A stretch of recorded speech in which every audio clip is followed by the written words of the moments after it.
Hi ಸ್ನೇಹಿತರೆ, ನಮಸ್ತೆ ಎಲ್ರಿಗೂ. ನಾನು ಶೋಭಾ. ಇವತ್ತಿನ ರೆಸಿಪಿ ಬಂದು ಬಿಸಿಬೇಳೆ ಬಾತ್. ಒಂದು ಹೆಲ್ತಿ ಬ್ರೇಕ್ಫಾಸ್ಟ್ ಅಂತಲೇ ಹೇಳ್ಬೋದು. ಎಲ್ಲ ವೆಜಿಟೇಬಲ್ಸು ಬೇಳೆ ಹಾಕಿ ಮಾಡೋದ್ರಿಂದ ಒಂದು ಹೆಲ್ತಿ ಬ್ರೇಕ್ಫಾಸ್ಟ್ ಇದು. ತುಂಬಾ ಚೆನ್ನಾಗಿರುತ್ತೆ ಮತ್ತು ಇನ್ಸ್ಟೆಂಟಾಗಿ ಬೇಗ ಆಗೋ ಹಾಗೆ ಹೇಗೆ ಮಾಡೋದು ಅಂತ ನಾನು ನಿಮಗೆ ತುಂಬ ಸಿಂಪಲ್ಲಾಗಿ ತೋರಿಸ್ತಾ ಇದ್ದೀನಿ. ಬನ್ನಿ ಹೇಗೆ ಮಾಡೋದು ಅಂತ ನೋಡೋಣ. ಅದಕ್ಕಿಂತ ಮುಂಚೆ ನನ್ನ ಚಾನಲ್ಗಿನ ಸಬ್ಸ್ಕ್ರೈಬ್ ಆಗಿಲ್ಲ ಅಂದರೆ ಸಬ್ಸ್ಕ್ರೈಬ್ ಮಾಡ್ಕೊಳ್ಳಿ. ಪಕ್ಕದಲ್ಲಿರೋ ಬೆಲ್ ಬಟನ್ನು ಕೂಡ ಕ್ಲಿಕ್ ಮಾಡಿ. ಬನ್ನಿ ಹೇಗೆ ಮಾಡೋದು ಅಂತ ಬೇಗ ನಾನು ನಿಮಗೆ ತೋರಿಸ್ತಾ ಇದ್ದೀನಿ. ಮೊದಲನೇದಾಗಿ ಬೇಳೆ ತೋರಿಸ್ತಾ ಇದ್ದೀನಿ. ಬೇಳೆ ಮತ್ತು ಅಕ್ಕಿ ಒಂದು ಕರೆಕ್ಟಾದ ಮೆಜರ್ಮೆಂಟಲ್ಲಿ ತೋರಿಸ್ತಾ ಇದ್ದೀನಿ. 1 ಕಪ್ಪಷ್ಟು ತೊಗರಿಬೇಳೆನ ತೊಗೊಂಡಿದ್ದೀನಿ. ಪೂರ್ತಿಯಾಗಿ 1 ಕಪ್ಪಷ್ಟು ಬೇಳೆ. ಅದರ ಮೆಜರ್ಮೆಂಟಲ್ಲಿ ನಾನು 1.5 ಕಪ್ಪಷ್ಟು ಅಕ್ಕಿನ ತೊಗೊಂಡಿದ್ದೀನಿ. 1 ಕಪ್ ಬೇಳೆಗೆ 1.5 ಕಪ್ಪಷ್ಟು ಅಕ್ಕಿ. ಅದು ನಾನು ಸೊಸೈಟಿ ಅಂದರೆ ರೇಷನ್ ಅಕ್ಕಿನ ತೊಗೊಂಡಿದ್ದೀನಿ. ಈ ರೇಷನ್ ಅಕ್ಕಿ ಹಾಕಿ ಬಿಸಿಬೇಳೆ ಬಾತ್ ಮಾಡೋದ್ರಿಂದ ತುಂಬಾ ಚೆನ್ನಾಗಿರುತ್ತೆ ಬಿಸಿಬೇಳೆ ಬಾತು. ಇದಕ್ಕೆ ನುಚ್ಚಕ್ಕಿನೂ ಕೂಡ ಹಾಕ್ತಾರೆ. ನುಚ್ಚಕ್ಕಿ ಹಾಕಿದ್ರೆ ಇನ್ನೂ ತುಂಬ ಚೆನ್ನಾಗಿರುತ್ತೆ. ಇಲ್ಲಿ ನಾನು ರೇಷನ್ ಅಕ್ಕಿನ ತೊಗೊಂಡಿದ್ದೀನಿ. ಇದನ್ನು ಸ್ವಲ್ಪ ಚೆನ್ನಾಗಿ ನೀರು ಹಾಕ್ಬಿಟ್ಟು ತೊಳೆದು ಒಂದು 4ರಿಂದ 5 ಬಾರಿ ಇದನ್ನು ತೊಳಿಬೇಕು. ರೇಷನ್ ಅಕ್ಕಿ ಆಗಿರೋದ್ರಿಂದ ಒಂದು 4 ಸಲನಾದರೂ ಇದ್ರೂ ತೊಳೆದ್ಬಿಟ್ಟು ನಾವು ಒಂದು ನೆನೆಯೋದಕ್ಕೆ ಇಡೋಣ. ಪೂರ್ತಿಯಾಗಿ ಒಂದು 4 ಸಲನಾದರೂ ಇದನ್ನು ತೊಳಿಲೇಬೇಕು. ನಾವು ತೊಳೆದ್ಬಿಟ್ಟು ಮುಳುಗೋಷ್ಟು ನೀರನ್ನ ಬಿಟ್ಟು ಒಂದು ಸೈಡಲ್ಲಿ ನಾನು ಇದನ್ನು ನೆನೆಯೋದಕ್ಕೆ ಇಡ್ತಾ ಇದ್ದೀನಿ. ಇದಾದಮೇಲೆ ನಾನು ಒಂದು ಕುಕ್ಕರ್ನ ಬಿಸಿಗಿಕ್ಕಿದೆ. ನೀರನ್ನು ಕೂಡ ಹಾಕಿದ್ದೀನಿ. 1-2 ಚೊಂಬಷ್ಟು ನೀರನ್ನ ಹಾಕಿದ್ದೀನಿ. ನೀರು ಕೂಡ ಚೆನ್ನಾಗಿ ಬಿಸಿಯಾಗಿದೆ. ಬಿಸಿ ಆಗ್ತಾ ಇರುವಂತಹ ನೀರಿಗೆ ನಾನು ತೊಗೊಂಡಂತಹ ತೊಗರಿಬೇಳೆನ ತೊಳೆದು ಸೇರಿಸಿದ್ದೀನಿ. ನೋಡಿ, ತೊಗರಿಬೇಳೆನೂ ಕೂಡ ಕುದಿಯೋದಕ್ಕೆ ಸ್ಟಾರ್ಟ್ ಆಯಿತು. ಈ ಟೈಮಲ್ಲಿ ನಾನು ಹೆಚ್ಚಿದಂತಹ 3 ಈರುಳ್ಳಿನ ಸೇರಿಸ್ತಾ ಇದ್ದೀನಿ. ಮತ್ತು 3 ಟೊಮೊಟೊ, 2 ಅಥವಾ 3 ಟೊಮೊಟೊನ ಸೇರಿಸ್ಕೊಳ್ಳಿ. 3 ಟೊಮೊಟೊ ಮತ್ತು 3 ಈರುಳ್ಳಿ ಮೀಡಿಯಮ್ ಸೈಜಿದ್ದು ಹೆಚ್ಚಿರೋ ಅಂಥದ್ದನ್ನು ಸೇರಿಸಿದ್ದೀನಿ. ಇದಾದಮೇಲೆ 2 ಕ್ಯಾರೆಟು, ಮೀಡಿಯಮ್ ಸೈಜಿದು 2 ಕ್ಯಾರೆಟನ್ನು ಹಾಕಿದ್ದೀನಿ. ಒಂದು ಗೆಡ್ಡೆಕೋಸನ್ನು ಹಾಕಿದ್ದೀನಿ. ಸ್ವಲ್ಪ ಬೀನ್ಸು ಅದನ್ನು ಕೂಡ ಸೇರಿಸ್ತಾ ಇದ್ದೀನಿ. ಪೂರ್ತಿಯಾಗಿ ಎಲ್ಲ ವೆಜಿಟೇಬಲ್ಸು ಕೂಡ ಒಂದೇ ಸಲ ನಾನು ಹಾಕ್ತಾಯಿದ್ದೀನಿ. ಅದಾದಮೇಲೆ ಹಸಿ ಬಟಾಣಿ ಇದ್ದರೆ ಹಾಕ್ಕೊಳ್ಳಿ, ಇಲ್ಲಾಂದರೆ ಏನೂ ಪರವಾಗಿಲ್ಲ.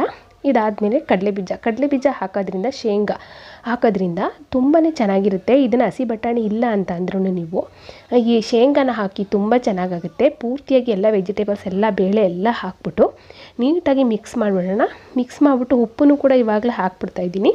ಇದು ಸ್ವಲ್ಪ ಲೈಟಾಗಿ ಬೇಯಲಿ. ಇದು ಸ್ವಲ್ಪ ಲೈಟಾಗಿ ಬೇಯುವಾಗ ನಾವು ಇದಕ್ಕೆ ಅಕ್ಕಿನ ಹಾಕಬೇಕಾಗುತ್ತೆ. ನೋಡಿ, ಇವಾಗ ಕುದಿಯೋದಕ್ಕೆ ಸ್ಟಾರ್ಟ್ ಆಯಿತು. ಇದು ಈ ರೀತಿ ಆಗುವಾಗ ನಾವು ನೆನೆಸಿ ಇಟ್ಕೊಂಡಿದ್ದಂತಹ ರೇಷನ್ ಅಕ್ಕಿನ ಪೂರ್ತಿಯಾಗಿ ನಾನು ಸೇರಿಸ್ತಾ ಇದ್ದೀನಿ. ಅಕ್ಕಿನೆಲ್ಲ ಹಾಕ್ಬಿಟ್ಟು ನಾವು ಉಪ್ಪು ಎಲ್ಲ ಹಾಕ್ಬಿಟ್ಟು ಒಂದೇ ಸಲ, ಇಲ್ಲ ಅಂದರೂ ಒಂದು 3 ವಿಷಲ್ ಆದರೂ ಇದಕ್ಕೆ ತೆಗಿಬೇಕಾಗುತ್ತೆ. ಕರೆಕ್ಟಾಗಿ ನೀರಿನ ಅಳತೆನ ನೀವು ನೋಡ್ಕೋಬೇಕು, ಇಲ್ಲಾಂದರೆ ತಳ ಹಿಡಿಯೋ ಚಾನ್ಸಸ್ ಇರುತ್ತೆ. ಹಾಗಾಗಿ ನೀರನ್ನ ಕರೆಕ್ಟಾಗಿ ಹಾಕ್ಕೋಬೇಕಾಗುತ್ತೆ. 1 ಕಪ್ ಅಕ್ಕಿಗೆ ಡಬ್ಬಲಾಗಿ ಹಾಕಬೇಕು. ಒಂದು 4ರಿಂದ 5 ಕಪ್ ನೀರನ್ನ ಹಾಕಬೇಕು. ತರಕಾರಿ ಎಲ್ಲ ಹಾಕಿರೋದ್ರಿಂದ ಜಾಸ್ತಿನೇ ನೀರನ್ನ ಹಾಕಬೇಕಾಗುತ್ತೆ. ಇವಾಗ ಬಿಸಿಬೇಳೆ ಬಾತನ್ನ ಪೌಡ್ರನ್ನ ತೋರಿಸ್ತಾ ಇದ್ದೀನಿ. ನಿಮ್ಮ ಮನೆಯಲ್ಲಿ ಯಾವ ಬಿಸಿಬೇಳೆ ಬಾತ್ ಪೌಡ್ರನ್ನ ಯೂಸ್ ಮಾಡ್ತೀರೋ ಆ ಬಿಸಿಬೇಳೆ ಬಾತ್ ಪುಡಿನ ಹಾಕ್ಕೊಳ್ಳಿ. ಇದೇ ಹಾಕಬೇಕು ಅನ್ನೋದೇನಿಲ್ಲ. ಇಲ್ಲಿ ನಾನು ಪೂರ್ತಿಯಾಗಿ ತೊಗೊಂಡಂತಹ ಬಿಸಿಬೇಳೆ ಬಾತು ಒಂದು 4 ಟೇಬಲ್ ಸ್ಪೂನಷ್ಟು ಹಾಕಿದ್ದೀನಿ. ಅದಾದಮೇಲೆ 1 ಟೇಬಲ್ ಸ್ಪೂನಷ್ಟು ಚಿಲ್ಲಿ ಪೌಡ್ರನ್ನು ಕೂಡ ಹಾಕಿದ್ದೀನಿ. ಯಾಕೆಂದರೆ ಬಿಸಿಬೇಳೆ ಬಾತ್ ಪುಡಿ ಸ್ವಲ್ಪ ಖಾರ ಕಡಿಮೆ ಇದೆ, ಹಾಗಾಗಿ ಹಾಕಿದ್ದೀನಿ. ಸ್ವಲ್ಪ ಹಸಿ ಕರಿಬೇವು ಸೊಪ್ಪನ್ನು ಕೂಡ ಇವಾಗಲೇ ಹಾಕಿದ್ದೀನಿ. ಹಸಿ ಕರಿಬೇವು ಸೊಪ್ಪನ್ನು ಇದ್ರ ಜೊತೆಗೇ ಸೇರಿಸ್ಬಿಡಿ, ತುಂಬಾ ಚೆನ್ನಾಗಿರುತ್ತೆ. ಲಾಸ್ಟಲ್ಲಿ ಒಗ್ಗರಣೆ ಹಾಕುವಾಗ ಸ್ವಲ್ಪ ಸೇರಿಸಿದ್ರೆ ಆಯಿತು, ಇಲ್ಲಾಂದರೆ ಪರವಾಗಿಲ್ಲ. ಇವಾಗಲೇ ಹಸಿ ಕರಿಬೇವು ಸೊಪ್ಪನ್ನು ಸೇರಿಸ್ಬಿಟ್ರೆ ಫ್ಲೇವರ್ ಸೂಪರಾಗಿರುತ್ತೆ. ಪೂರ್ತಿಯಾಗಿ ಬಿಸಿಬೇಳೆ ಬಾತ್ ಪುಡಿ, ಕರಿಬೇವು ಸೊಪ್ಪು, ಸ್ವಲ್ಪ ಚಿಲ್ಲಿ ಪೌಡ್ರು ಎಲ್ಲನೂ ಕೂಡ ಹಾಕಿದ್ದಾಯಿತು. ನೀಟಾಗಿ ಮಿಕ್ಸ್ ಕೂಡ ಮಾಡಿದ್ದಾಯಿತು. ಇವಾಗ ಸ್ವಲ್ಪ ಲೈಟಾಗಿ ಇದು ಬೇಯೋದಕ್ಕೆ ಸ್ಟಾರ್ಟ್ ಆಗಿದೆ. ಇದಾದಮೇಲೆ ರುಚಿಗೆ ತಕ್ಕಷ್ಟು ಉಪ್ಪನ್ನ ನೀವು ನೋಡಿಕೊಂಡು ಹಾಕ್ಕೊಳ್ಳಿ. ಉಪ್ಪನ್ನೆಲ್ಲ ಸೇರಿಸ್ಬಿಟ್ಟು ಕೊತ್ತಂಬರಿ ಸೊಪ್ಪನ್ನು ಕೂಡ ನಾನು ಇವಾಗಲೇ ಸೇರಿಸ್ತಾ ಇದ್ದೀನಿ.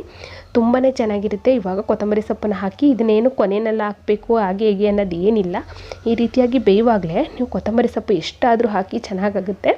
ಕೊತ್ತಂಬರಿ ಸೊಪ್ಪನ್ನು ಹಾಕ್ಬಿಟ್ಟು ನೀಟಾಗಿ ಒಂದು ಮಿಕ್ಸ್ ಕೊಟ್ಬಿಡೋಣ. ನೀಟಾಗಿ ನೀರು ಕರೆಕ್ಟಾಗಿದೆಯಾ ನೋಡ್ಕೊಳ್ಳಿ. ಕರೆಕ್ಟಾಗಿ ನೀರನ್ನ ಹಾಕಬೇಕು. ಸ್ವಲ್ಪ ಜಾಸ್ತಿನೇ ಹಾಕ್ಕೊಳ್ಳಿ ನೀರನ್ನ. ನೋಡಿ, ಸ್ವಲ್ಪ ನೀರು ಕಡಿಮೆ ಅನ್ನಿಸ್ತಾ ಇದೆ, ಹಾಗಾಗಿ ನಾನು ಇನ್ನೊಂದು ಸ್ವಲ್ಪ ನೀರನ್ನು ಸೇರಿಸ್ತೀನಿ. ನೀರನ್ನ ಸೇರಿಸ್ಬಿಟ್ಟು ಕುಕ್ಕರ್ ಕ್ಯಾಪ್ ಹಾಕಿ ಒಂದು 2ರಿಂದ 3 ವಿಷಲ್ನ ತೆಗಿಯೋಣ. 3 ವಿಷಲ್ ತೆಗೆದ್ರೆ ತಳ ಹಿಡಿಯೋ ಚಾನ್ಸಸ್ ಇರುತ್ತೆ. 2 ವಿಷಲ್ ಸಾಕು, ಯಾಕೆಂದರೆ ಅರ್ಧ ಆಗಲೇ ಬೆಂದಿದೆ. ಹಾಗಾಗಿ 2 ವಿಷಲ್ನ ನಾನು ತೆಗಿತಾ ಇದ್ದೀನಿ. ನೋಡಿ, 2 ವಿಷಲ್ ಆಯಿತು. ಕುಕ್ಕರು ಕೂಡ ಕಂಪ್ಲೀಟಾಗಿ ತಣ್ಣಗಾಗಿದೆ. ಇವಾಗ ನಾನು ನಿಮಗೆ ಓಪನ್ ಮಾಡಿ ತೋರಿಸ್ತಾ ಇದ್ದೀನಿ. ನೋಡ್ತಾ ಇರ್ಬೋದು, ಕರೆಕ್ಟಾಗಿ ನೀರು ಕರೆಕ್ಟಾಗಿ ಆಗಿದೆ. ಒಂದು ಚೂರು ಕೂಡ ತಳನೂ ಹತ್ತಿಲ್ಲ. ಅಷ್ಟು ಕರೆಕ್ಟಾಗಿ ಬಿಸಿಬೇಳೆಬಾತು ರೆಡಿಯಾಗಿದೆ. ಇದನ್ನು ಮತ್ತೆ ನೀರು ಹಾಕೋದು ತಿರುಗಿಸೋದು ಅದೆಲ್ಲ ಏನೂ ಬೇಕಾಗಿಲ್ಲ. ನೀರಿನ ಪ್ರಮಾಣ ಕರೆಕ್ಟಾಗಿ ನಾವು ಹಾಕಿದರೆ ಒಂದೇ ಸಲ ಅದು ಕರೆಕ್ಟಾಗಿ ಆಗುತ್ತೆ. ಮತ್ತು ನೀರನ್ನ ಹಾಕಿ ನಾವು ತಿರುಗಿಸಿದ್ರೆ ರುಚಿ ಕಮ್ಮಿ ಆಗುತ್ತೆ. ಹಾಗಾಗಿ ನೀರನ್ನ ಹಾಕಿ ಪದೇ ಪದೇ ನಾವು ತಿರುಗ್ಸೋದಕ್ಕೆ ಹೋಗಬಾರ್ದು, ಅದಷ್ಟು ಟೇಸ್ಟ್ ಇರೋಲ್ಲ. ಒಂದೇ ಸಲ ನೀವು ನೀರನ್ನ ಹಾಕಬೇಕು. ಪ್ರಮಾಣನ ನೋಡಿ, ತರಕಾರಿ ಅಕ್ಕಿ ಅದು ಎಷ್ಟು ಹಾಕಿರ್ತಾರೆ ಅದ್ರ ಪ್ರಮಾಣ ನೋಡಿಕೊಂಡು ನೀವು ಒಂದೇ ಸಲ ನೀರನ್ನ ಹಾಕಿ. ಈ ರೀತಿಯಾಗಿ ಕರೆಕ್ಟಾಗಿ ಆಗುತ್ತೆ. ತಳನೂ ಕೂಡ ಒಂದು ಚೂರು ಹಿಡಿಯಲ್ಲ. ಇವಾಗ ಇದಾಗಿದೆ, ಇದಕ್ಕೊಂದು ಚಿಕ್ಕದಾಗಿ ಒಗ್ಗರಣೆ ಕೊಟ್ಬಿಡೋಣ. ಇಲ್ಲಿ ನಾನು ಬಾಣಲಿನ ಇಟ್ಬಿಟ್ಟು ಒಂದು ತುಪ್ಪ ಮತ್ತು ಎಣ್ಣೆ ಎರಡನ್ನೂ ಕೂಡ ಬಿಸಿಗಿಟ್ಟಿದ್ದೆ. ಬಿಸಿ ಆಗ್ತಾ ಇರೋಂಥದ್ದಕ್ಕೆ ಸ್ವಲ್ಪ ಸಾಸಿವೆನೂ ಕೂಡ ಹಾಕಿದ್ದೀನಿ. ಸಾಸಿವೆ ಸ್ವಲ್ಪ ಸಿಡಿದಾದ್ಮೇಲೆ ಒಂದು ಚೆಚ್ಚಿ ತೊಗೊಂಡಿರುವಂತಹ ಬೆಳ್ಳುಳ್ಳಿ ಆಪ್ಷನಲ್ ಆಗಿರುತ್ತೆ, ಇಷ್ಟ ಇದ್ದರೆ ಹಾಕ್ಕೊಳ್ಳಿ. ಬೆಳ್ಳುಳ್ಳಿ ಹಾಕಿರೋದು ತುಂಬ ಚೆನ್ನಾಗಿರುತ್ತೆ. ಒಂದು 3 ಒಣಗಿದ ಮೆಣಸಿನ್ಕಾಯಿ, ಸ್ವಲ್ಪ ಕರಿಬೇವು ಸೊಪ್ಪನ್ನು ಕೂಡ ಹಾಕಿದ್ದೀನಿ. ಇಷ್ಟೇ ಒಗ್ಗರಣೆ ಇದಕ್ಕೆ. ನೀವು ಬೇಕಾದರೆ ಗೋಡಂಬಿ ಎಲ್ಲ ಹಾಕ್ಕೋಬೋದು. ಒಗ್ಗರಣೆನ ನೋಡಿ ಇವಾಗ ಆಗಿರೋಂತಹ ಬಿಸಿಬೇಳೆಬಾತ್ಗೆ ನಾನು ಸೇರಿಸ್ತಾ ಇದ್ದೀನಿ. ಇದಿಷ್ಟೇ ಮುಗೀತು. ನೀಟಾಗಿ ಒಂದು ಮಿಕ್ಸ್ ಕೊಟ್ಬಿಟ್ರೆ ಸಕ್ಕತ್ತಾಗಿ ನಮ್ಮ ಬಿಸಿಬೇಳೆಬಾತು ರೆಡಿ ಆಗುತ್ತೆ. ನಾವು ಹೋಟೆಲ್ಗಳಲ್ಲಿ ಮತ್ತು ಮದುವೆ ಫಂಕ್ಷನ್ಗಳಲ್ಲೆಲ್ಲ ತಿನ್ನುವಾಗ ಅದು ತುಂಬ ಒಂಥರ ನುಣುಪಾಗಿರುತ್ತೆ. ಯಾಕೆ ಅಂದರೆ ಅವರು ನುಚ್ಚಕ್ಕಿನ ಹಾಕ್ತಾರೆ. ಹಾಗಾಗಿ ಇಲ್ಲಿ ನಾವು ಯಾರೂ ನುಚ್ಚಕ್ಕಿನ ಯೂಸೇ ಮಾಡಲ್ಲ. ಯಾಕೆಂದರೆ ಮನೆಯಲ್ಲಿ ನುಚ್ಚಕ್ಕಿಗಳು ಜಾಸ್ತಿ ಇರಲ್ಲ, ಅಂಗಡಿನಲ್ಲಿ ಸಿಕ್ಕುತ್ತೆ. ನುಚ್ಚಕ್ಕಿ ಹಾಕಿ ಮಾಡೋದಂತೂ ಸೂಪರಾಗಿರುತ್ತೆ. ಫಂಕ್ಷನ್ ಮದುವೆಗಳಲ್ಲೆಲ್ಲ ನುಚ್ಚಕ್ಕಿನೇ ಹಾಕಿ ಮಾಡೋದು. ಹಾಗಾಗಿ ಈ ರೀತಿಯಾಗಿ ರೆಡಿ ಆಯಿತು ನಮ್ಮ ಬಿಸಿಬೇಳೆಬಾತು. ಸೂಪರಾಗಿರುತ್ತೆ, ಹೆಲ್ದಿ ಬ್ರೇಕ್ಫಾಸ್ಟು, ಸಖತ್ತಾಗಿರುತ್ತೆ. ಈ ರೀತಿಯಾಗಿ ನೀವು ಕೂಡ ಒಂದು ಸಲ ಟ್ರೈ ಮಾಡಿ ನೋಡಿ.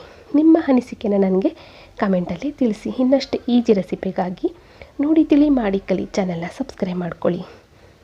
ಈ ವಿಡಿಯೋ ನೋಡಿದ್ದಕ್ಕಾಗಿ ಎಲ್ರಿಗೂ ಧನ್ಯವಾದನ ತಿಳಿಸ್ತಾ ಈ ವಿಡಿಯೋನ ನಾನು ಮುಗಿಸ್ತಾ ಇದ್ದೀನಿ.